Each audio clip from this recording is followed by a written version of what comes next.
Well, Alan Siegel, man, this is the simplest book I've ever read almost. I mean, you must feel guilty taking money from people for saying the obvious. How do you justify that? Yeah, well, you know what? In my business, I talk to a lot of people and they say, gee, you have an easy business. Everybody wants to simplify something and everybody will see you. Well, everybody will see me, but most people don't have the intelligence, guts, or motivation to simplify things. So it's a very frustrating business. It's very hard to simplify things in our complex society when you deal with big business and big government. Well, I mean, reading your book, I was thinking about that. Why, and trying to think, you thought about it more, so I'm curious what you really think caused that. If it's bigness, but I sort of feel the more I deal with big organizations, they're more in the business trying to impress other big organizations or their or their peers versus the customer.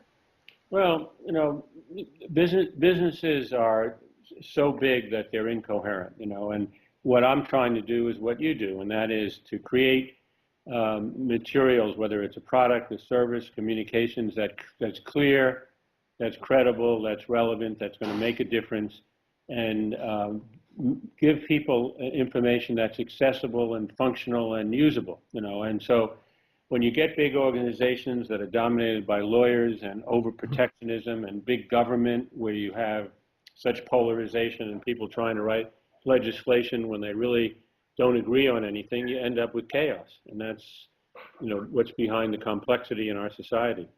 Well, I mean, the data, one of the statistics you have is that how, the Brown versus Board of Education was only 4,000 words back in 1954. And now just to change one aspect, it was like 47,000 words took to change one little aspect. You take the Obama Affordable Health Care Bill, yeah. It was 2,200 pages. And then they have to write regulations to make it usable, which could be 50 or 100,000 pages. So, this is the kind of complexity we deal with in our society.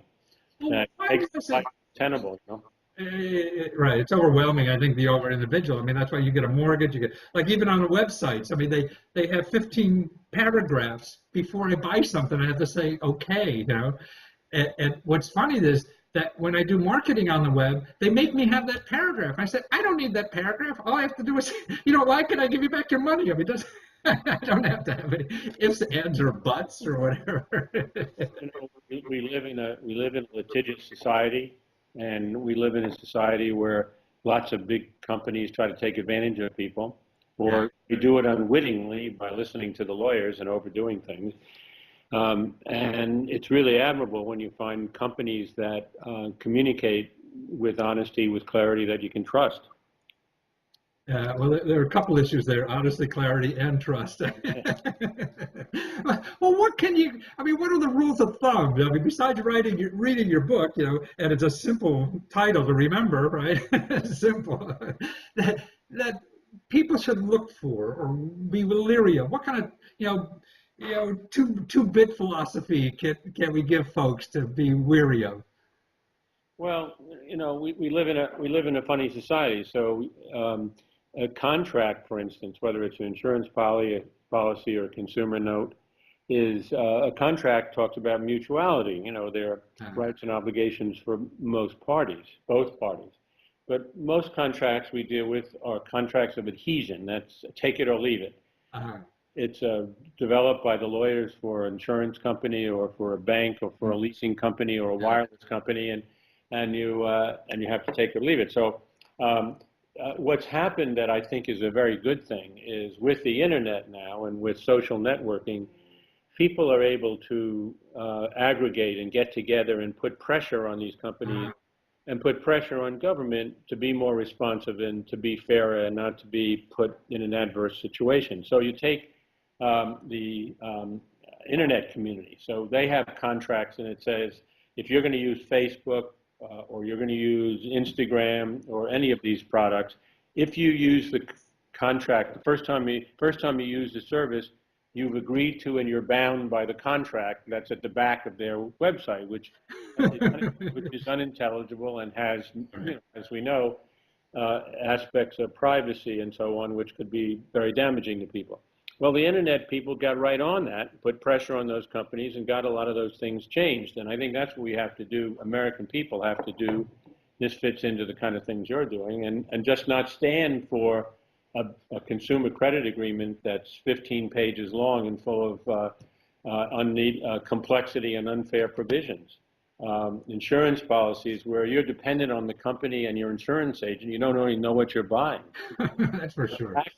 How many people really understand their tax forms? Very few. Or read it. Well, don't even try. I mean, you need, and it's very sad that people will livelihood and their whole life is dependent on being on interacting with the government, and most of the things that the government sends out you can't deal with. Student loan notes, for instance, there's more debt in student loan notes than there is in consumer credit. Right. Yet, people have no choice. They want to send their kid to a good college, and they take these notes. I mean, I've had people who work for me who have graduate degrees from Carnegie Mellon. When they got out of their graduate program, they had $150,000, $200,000 in, because it costs $50,000, $60,000 a year plus living expenses. And the paperwork didn't work out with the government properly, and they were paying 20% interest to straighten out and living in their cars. Wow. Started to live in New York in an apartment because they were paying so much interest to the banks until they got anything straightened out. And that's very sad, you know. Yeah. No, I feel that's another problem. A bubble is going to burst, and it's terrible. But agree. But now, so in other words, you're saying that the internet provides the average person, when they run into this kind of thing, at least a place to maybe make a difference to change it. I mean, they find some groups of the internet that are maybe after trying to change these forms or whatever, or how? Laws and regulations are a big critical area, right? And I'm working with a number of think tanks who are trying to make take the research that they do, that they work with regulators to affect legislation and so on. And, with the research we've done shows that the regulators are very influenced by what the public thinks. I see. The public has what the internet has done has given people a voice, given them leverage, where they really can exert intelligent influence on people in government and people in business, And whether you're looking at your employment contract, if you work for somebody, your benefits, or you're trying to work with a bank or an insurance company, or even in a hospital thing, if you have a bill from your hospital or from a company, I just think you really can, if you put your mind to it, get other people who share your unhappiness and displeasure at the way they're being treated, and put powerful influence on companies. So that's, it's really, I think what I'm happy about is my book is coming out, because I've been doing this for 35 years, at a time when I think the biggest frustration I had is that people say, yeah, we don't understand our tax form, but we're going to do about it. Well, you can do a lot about it now. I think you really can. And that's why in the back of the book I have a lot of reference material about websites and literature and wonderful people that, so the kind of people that listen to your program and who you interact with, it'll give them very valuable tools if they want to become activists and protect their interests. I think that's the best way to change things. You got to bitch about it because they're worried about their jobs too. Yeah. Well, none of these companies want adverse publicity. Yeah. But the flip side of the coin is, when you read the book, you see that there are companies that have realized that a modest investment in making things simple, accessible, and fair has dramatic impact on client retention, cost savings, and overall image of the company. And one of the big things is people like to work for companies honestly, so there's less turnover. So there are a lot of Zappos in there, about their customer service. And I sent all my customer service people out for them to train them. They train your people for free. It's wonderful. There are a lot of advantages to doing things simply. And in my book, there's a very nice section on the Cleveland Clinic, which they've taken. I didn't realize they were that good. Wow.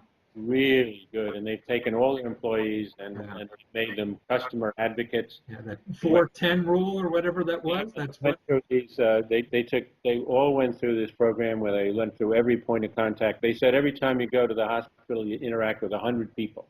So there are 100 opportunities to make a positive impression. But the biggest thing that really impressed me was that the research shows that when people understand what's going on with their medical treatment and have a comfort level that they're getting the right kind of service, and even if even if the prognosis isn't great, Right.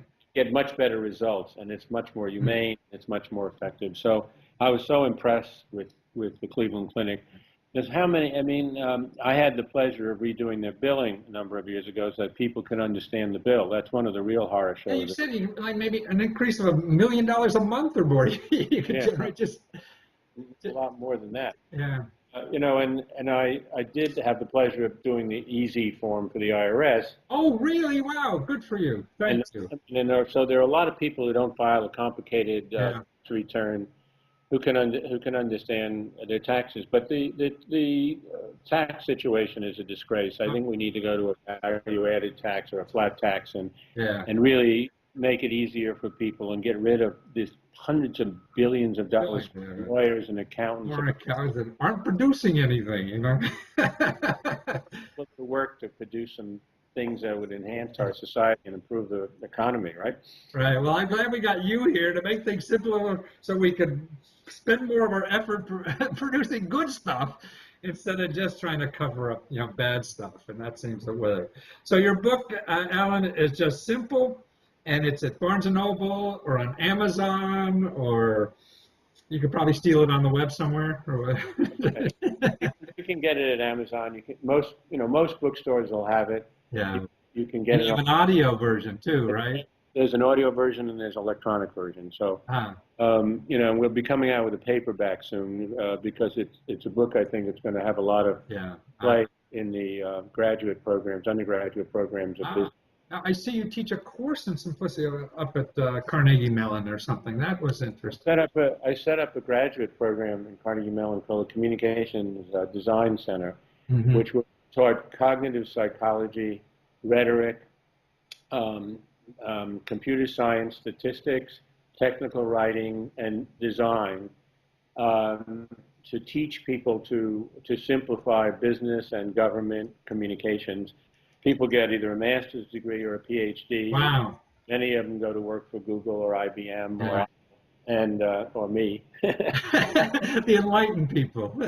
They're really trained on looking at virtually anything and simplifying the underlying content or process, and then simplifying how it's exposed to the marketplace. And very bright people, and it's been a very successful program. And I've also taught at Fordham Law School, the first writing contracts in plain English, and I wrote a textbook for that as well. Wow. So I'm having. That sounds like an oxymoron, contracts in plain English. Dealing with lawyers and the legal community and rules and regulations and laws in our society creates havoc, as you know. Oh, absolutely. That's the one thing. It's sort of like doctors. You just try to stay away from them as much as possible. Well, thank you so much, Alan. You're a joy. It's a pleasure meeting you, and thank you for your work and inspiring the rest of us to make it a little simpler around here. Nice meeting you, and continue the good work. Nice to meet an upbeat person doing all the good things you're doing. So thank you for having me. Oh, well, I got to call my mom. Thanks. Take care.